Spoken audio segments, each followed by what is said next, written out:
Sa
ika-30 ng Disyembre, taong 1876, sa ganap na ika-6 ng umaga, naghanda na sila para sa marcha sa Bagong Bayan na kung saan ay bibitayin na si Rizal.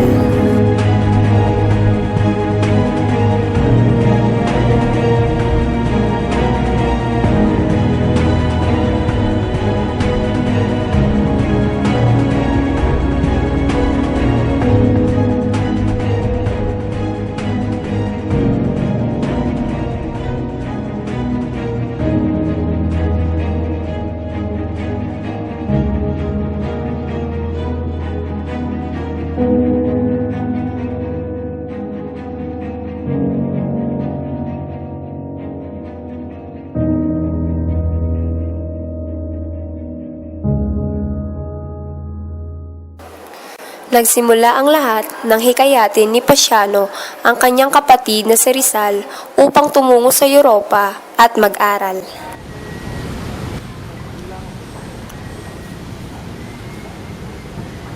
Ito ang ating lihim na kasunod. Ikaw ay tutungo sa Europa upang ipagpatuloy ang pag-aaral at gawin ang nararapat sa atin. Ngunit kuya naman, Ako nang bahala kina nanay at ako na rin ang mamamahala sa ating buong nakirig at hindi na muna ako mag-aasawa. pero bakit ako pa pupunta sa Europa? Hindi na lang ikaw. Dahil ikaw ang mas makikinabang at naladagdagan mo ang mga kailangan malaman sa ministry at malaya mong maipamumuka ang mga baho ng pamahalaang kasunod. May mga kababayan tayo naroon sa Europa. Malaya kayong makapagsusulat ng mga baho ng ating ng pamahalaang kasunod. Pero hindi pa ako handa. Hindi lamang ako nagdidesisyon, pati na rin ang ating mga kaali. Tiyak na di papayag sila na ng kuya. Ako na ang bahala ng sabi sa kanila. Malalaman na lamang nila kapag nasa Europa ka. Paano si Leonor? Sarili mo lamang ba ang iniisip mo, Pepe?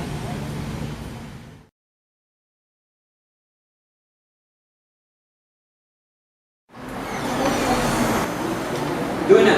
Rizal! Kailan ka ba dumating? Magkadala mo eh. Salamat.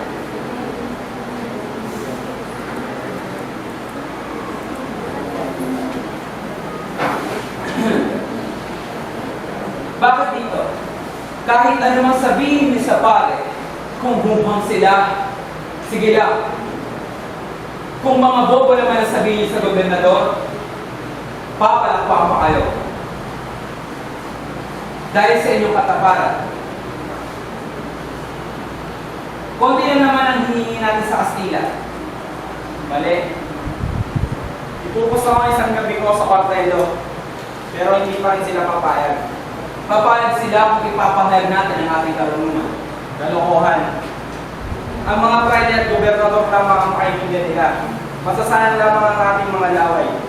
E ano naman kung masayang ang iyong laway, mapanis ito? Kung ang ikakatagpo naman ito ay ating kalayaan, katarungan para sa ating Pilipinas.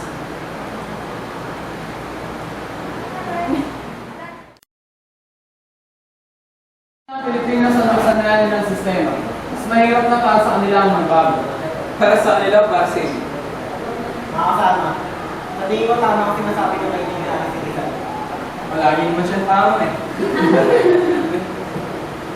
Kapag nangilan pa tayo, baka magalit sa atin ng Espanya.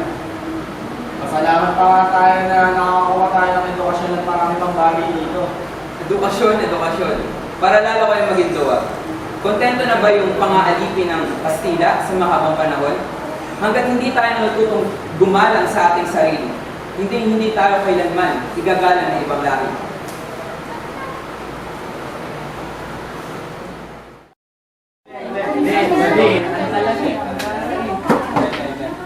Para naman tayo sa kabungan yan.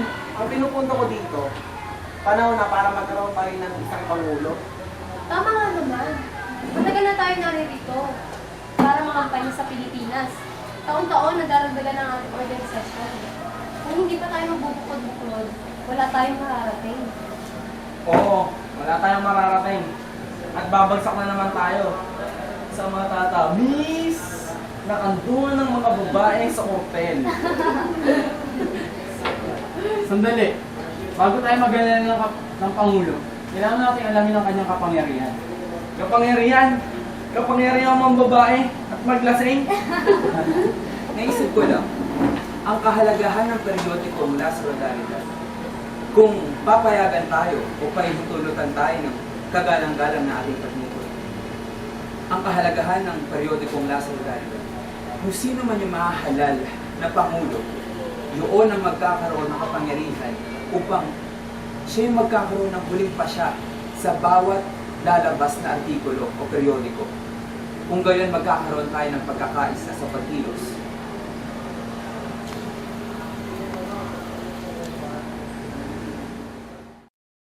Kinalulungkot ko. Napaka-stupido ka naman kung papayag ka dyan. Dispensa Rizal. Magamat, totoo nakakatulong tayo sa kapakanan ng mga Pilipino, ang periodiko, ang imprenta ay pribado. Pribado? Ang mahalaga ay bukas pa rin tayo sa mga sulating makakatulong sa iba. Diba? Del Pilar para presidente. Abay, sang-ayon ako dyan.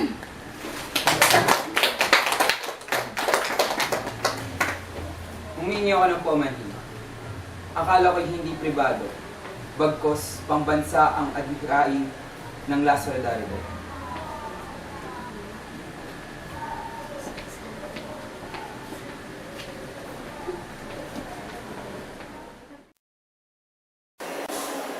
Muling nagbalik si Rizal mula sa paglalakbay sa iba't ibang panig ng mundo. Ang pangalawa at muling pagpasok niya sa isang magulo at mapanganib na mundo. Ang pagbabalik na ito ay naging masalimuot dahil siya ay pinitapon sa dapitan sa loob ng 4 na taon sa kasong panguupat ng pag-aalsa laban sa Espanya at simbahan.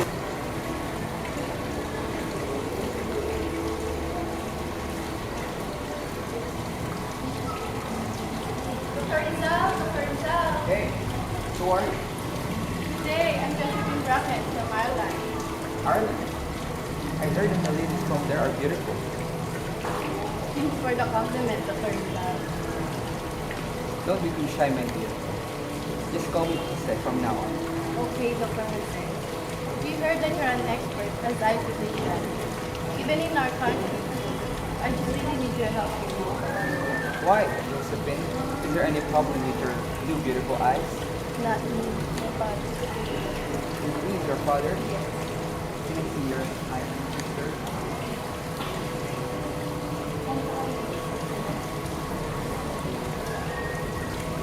I think so. we already already consulted other doctors from other countries. Unfortunately, they cannot help us. I see. Your father's eye case is a difficult one. I think you should come back on Wednesday so I can prepare my operation. Thank you, Dr. Jose. We'll come back on Wednesday. Bye.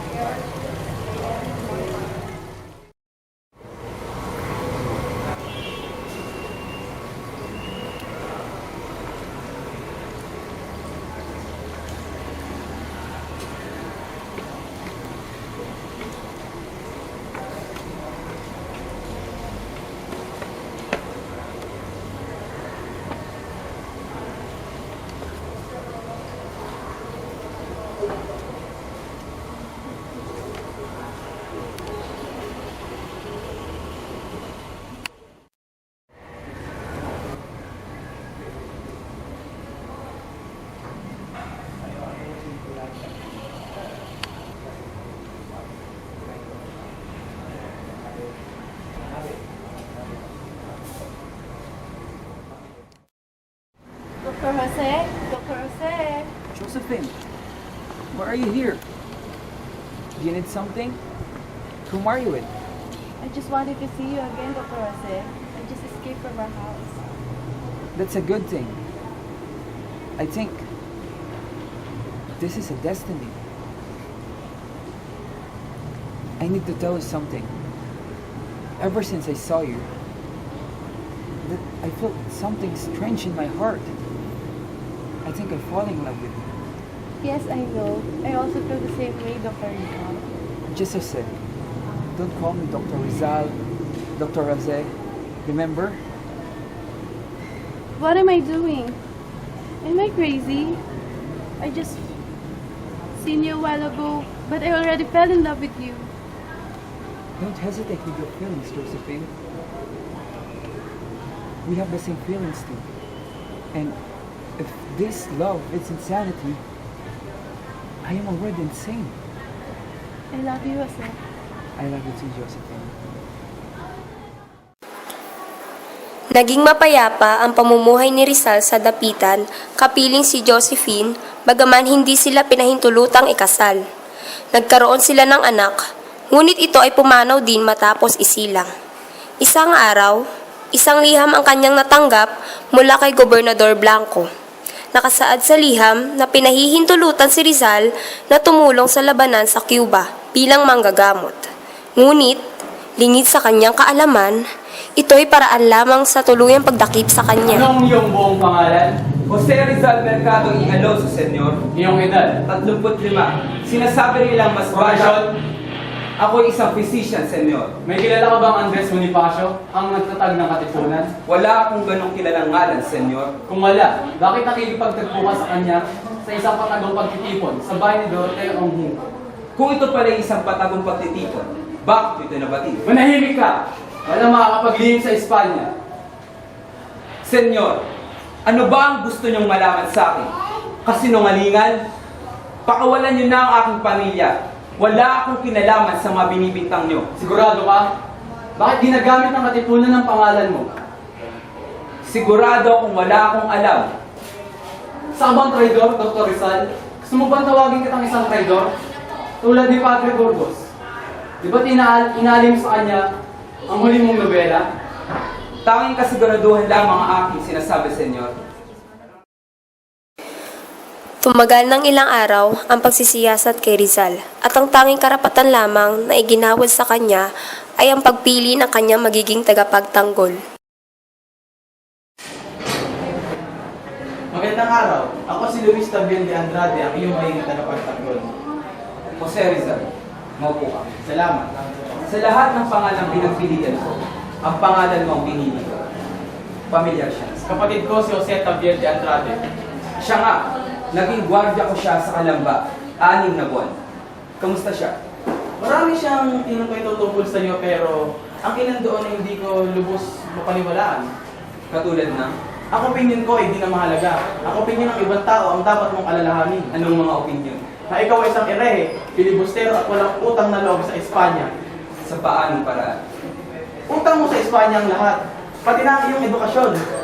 Kung gayon, Pati ang edukasyong natamo mo ay utang mo din sa Espanya. Ang kaso mo ang pinag-uusapan natin. Kung sa bagay, may mga natututunan din ako sa bawat universidad na pinamamahalaan ng mga private. Gaya ng Na ang lahat ng mga Pilipino ay binibigyan ng hindi katumbas kung paano niya bigyan ng mga Espanya. Tinatawag nila kaming Indio, noon pa man ay mahilig ka na talagang bumangga sa pader. lalo na kung hindi katotohanan ang kanilang sinasabi. Napapansin ko lang, nagsusulat ka para sa panig ng Pilipino, pero bakit hindi mo rin isulat ang panig ng mga Espanyol? May pinupunto ka ba, Tabien?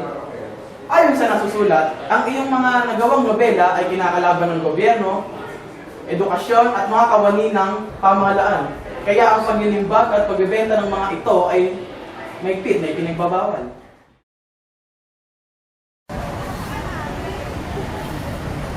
Mga anak ko nasaan?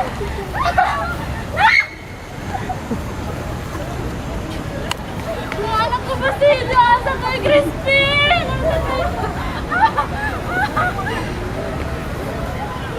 Anak, asan kayo?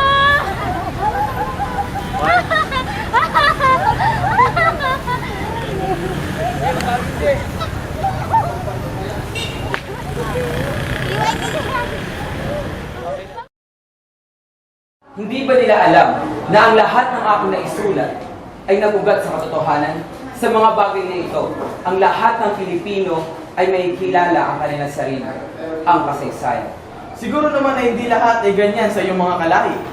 Pares ba tayo nakita, Tabien? O may iniiwasa kang makita? Sabihin mo nga sa akin, sino ang nagbibigay ng tatag sa iyo para kalabanin ng Espanya? Marami na akong naranasan.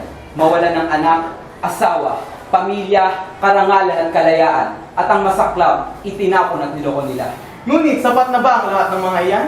Ang nais ko lamang, Tabien, ay magkaroon ng pantay-pantay na pagtrato sa bawat Pilipino sa pamamagitan ng edukasyon. Hindi ba't nagtungo ka sa Europa? Oo, bakit mo nagtanong? Anong ginawa mo roon? Sino ang nagpapunta sa iyo roon? Ang katipunan ba? May sapat bang salapihan yung pamilya? O may lihim na organisasyon ba Bakit sinasalihan? napakalayo mo tanong, Tabien? Bakit mo ba kailangan tumungo sa Europa? Bakit mo ba pinapakailaman? Inaalam ang lahat, pilit na tinutulungan ang aking paninindigan. May panahon ka pa para palitan ako. Babalik na lamang ako kapag hindi na mainit ang ulo mo sa akin. Adios.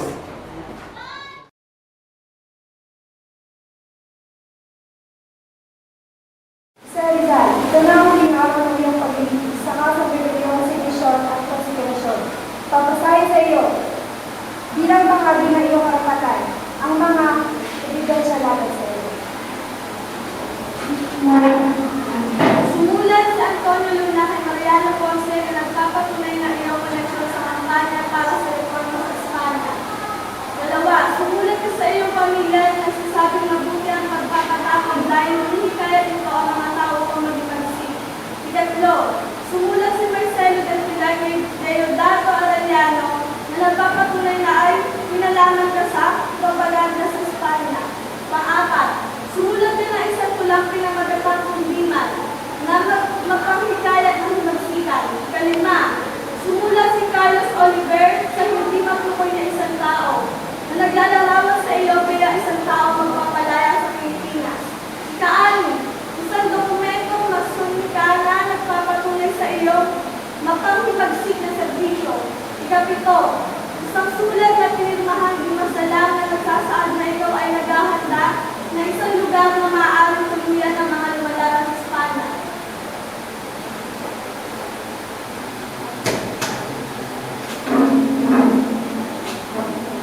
Narito ang ilan pang mga ebidensya laban sa iyo. Una, sumulat si Di Masalang sa hindi matubay na organisasyon na humingi ng tulong ito para sa pag-imagsik.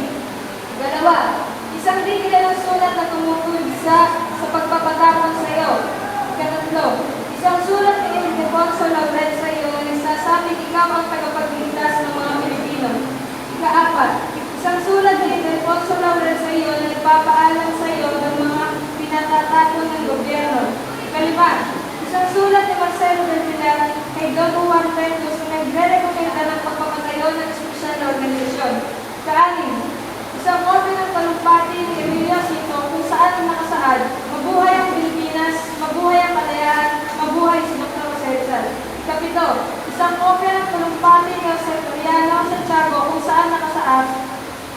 mabuhay si Jose Rizal, mamatayan sa mga manluluhi. Ikawalo, isang tula nila unaan na pinakamaggatang palisay, umaawit magpaglaban para sa karapatan. Hanggang narinig na ang ating mga ebidensya laban sa akusado. Tinatawag ko naman si Alcocer upang itaya ang kasaksinan ng sinasampalaran sa nasasaktan. Gracias, Senyor.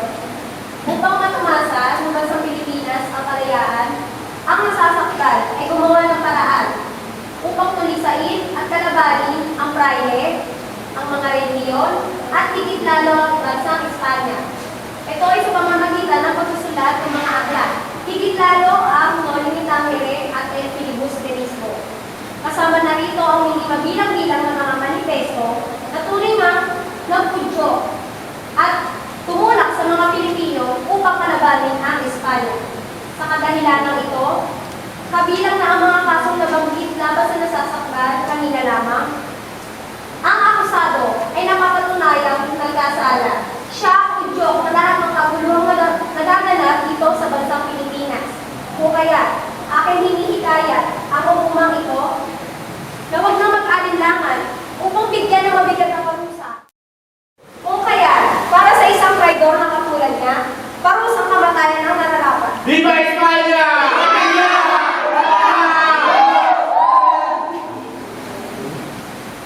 Maraming taon na, ang pangalang Rizal ay naging simbolo ng walang katapusang rebelyon.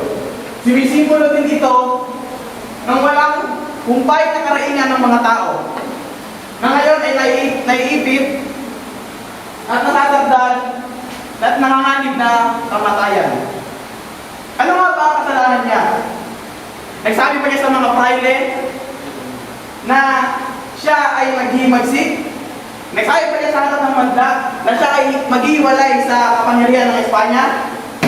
Hindi.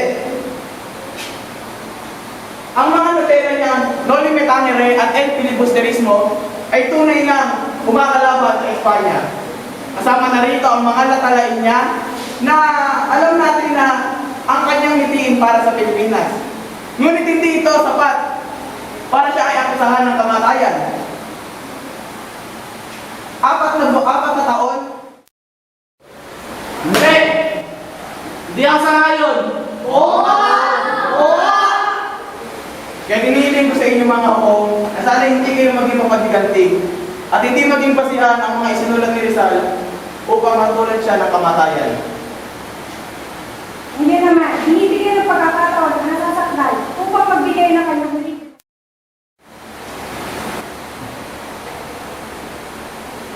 Naipatapon ako sa dapitan at namalagi doon ng 4 na taon. Wala akong ibang inisip kundi ang aking pamilya at ikakabuti ng ating bayan. Namalagi ako sa dapitan ng may tanyag upang iparangal sa ating bayan ang katarungan. Namalagi ako doon ng matiwasay, maayos, wala akong ginawang gulo.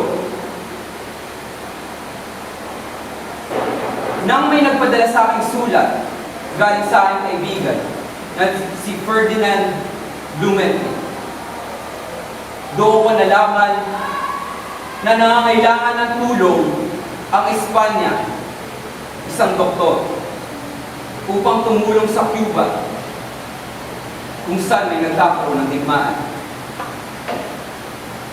Ang nais ko lamang sa ating bayan ay magkaroon ng pantay-pantay na hangarin na tinatawag nilang Indio. Ang nais ko lamang ay magkaroon ng edukasyon ng bawat tao, bawat kabataan.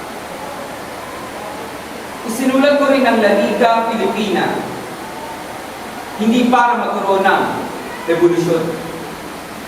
Isinulat ko ito upang magkaroon lalo ng edukasyon.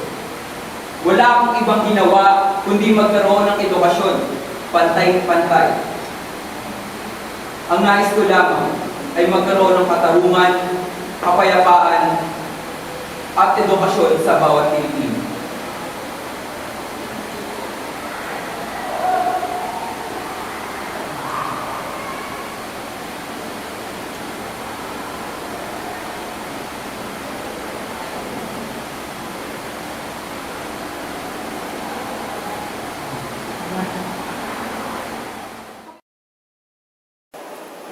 Sa araw ding iyon, ay may hatol na ibinaba para sa kanya. Siya ay napatunayan nagkasala at dahil dito ay pinapatawan siya ng parusang kamatayan. Pagkahatol. Sa pag-anunsyo, amin na napagkasunduan ang aming pasya na ikaw, Ginoong Rizal, ay bibitayin sa bagong bayan, Disyembre 30, 1896 sa ganap ng kaipito ng umaga. Ikaw ay napatunayang utak ng himagsikan ng mga Pilipino.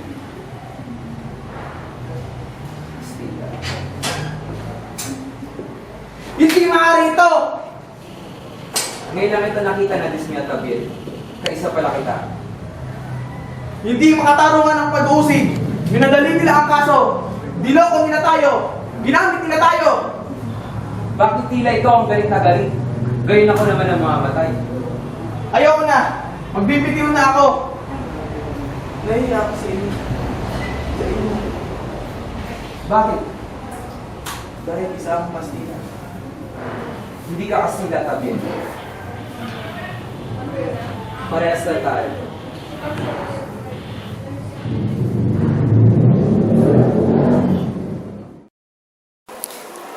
Sa kulungan, nagkaroon ng pagkakataon si Teniente Taviel upang bisitahin at kumustahin ang kanyang kaibigan na si Rizal. Kamusta ka, Rizal? Mabuti naman ako, Teniente. Kamusta ang iyong papunta rito, Teniente? Hindi na mahalaga yun. Ang importante dito ang iyong kalagayan. Salamat. Ako'y mabuti naman. Buti kung ganun. Tabiel, ako'y taos pusong nagpapasalamat sa iyo dahil ako'y pinagtanggol mo sa buhay. Maraming salamat. Walang anuman, Rizal. Hangad ko ang iyong kapayapaan at naniniwala ako na inosente ka. Salamat.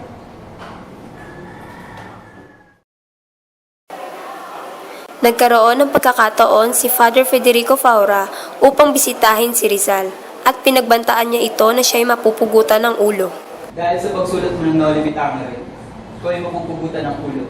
Hindi ako nagsisisi na isinulat ko ang Noli Me Tangere. Dumating si Father Balaguer at kinulit si Rizal tungkol sa retraksyon. Rizal, gumawa ka na ng retraksyon na nagsasabing binabawi mo na ang mga inaspusa mo sa simbahang Katoliko. Kailanman ay hindi ko babawiin ang lahat ng inilahad ko sa aking mga aklat. Sinasabi ko lamang dito ang katotohanan. Pagsisisihan mo ito, Rizal. Sumunod namang dumating ang ina ni Rizal kasama ang mga kapatid na sina Maria, Trinidad, Narcisa at mga pamangkin na sina Angelica at Mauricio. Sandali! Hayaan mo magustot ng nanay ko.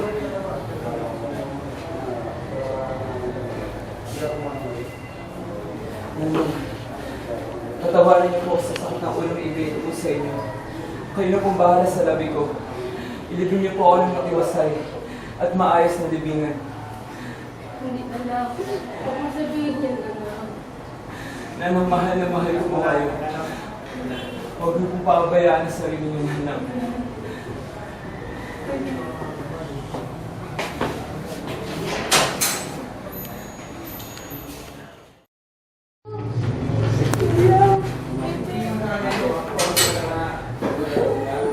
Alagaan yung sarili niyo. Yung mga ibibigay ko sa inyo. Ito ang panya para sa iyo. Narcisa, ito ang upuan. Trinidad, ito ang gutong ayun. There's something inside. Maria, Carmen, wala na akong ibang natatagong mga bagay sa mundo. Mahal na mahal ko ulit. Mag-ingat ka. Mag-ingat ka. Mahal na mahal ko ulit. Tama na!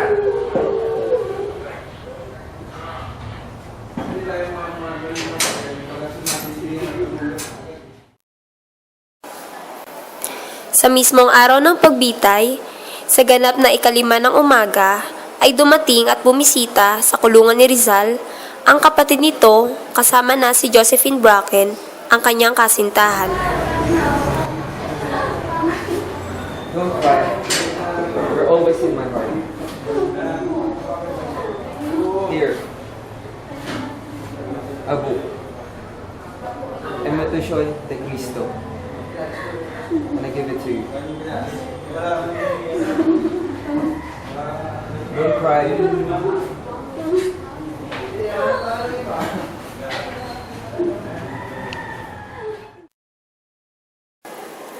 Sa ika-30 ng Disyembre, taong 1876, sa ganap na ika-6 ng umaga, naghanda na sila para sa marcha sa Bagong Bayan na kung saan ay bibitayin na si Rizal.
Imposible, hindi maaari.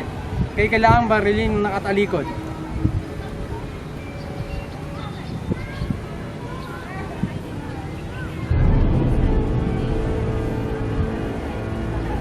Maaari ba kitang pulsuan?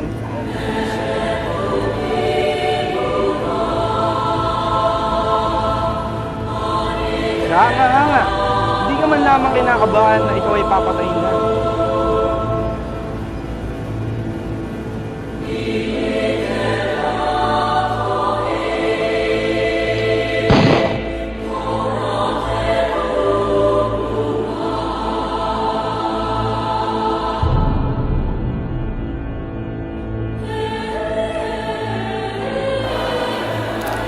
Sa sandaling buhay maalab kong nais, ang kagalingan mo't ang paiwang sulit.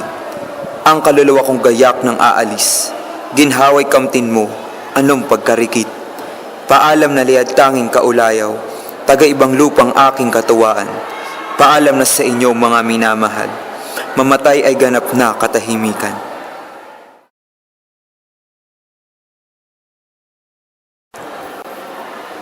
Mamamatay akong natatanaw, sa likod ng dilim ang bukang liwayway. Kung kailangan mo ang pulang pangulay, dugo ko'y gagamitin sa kapanahunan, nang ang liwanag mo ay lalong lumiwanag.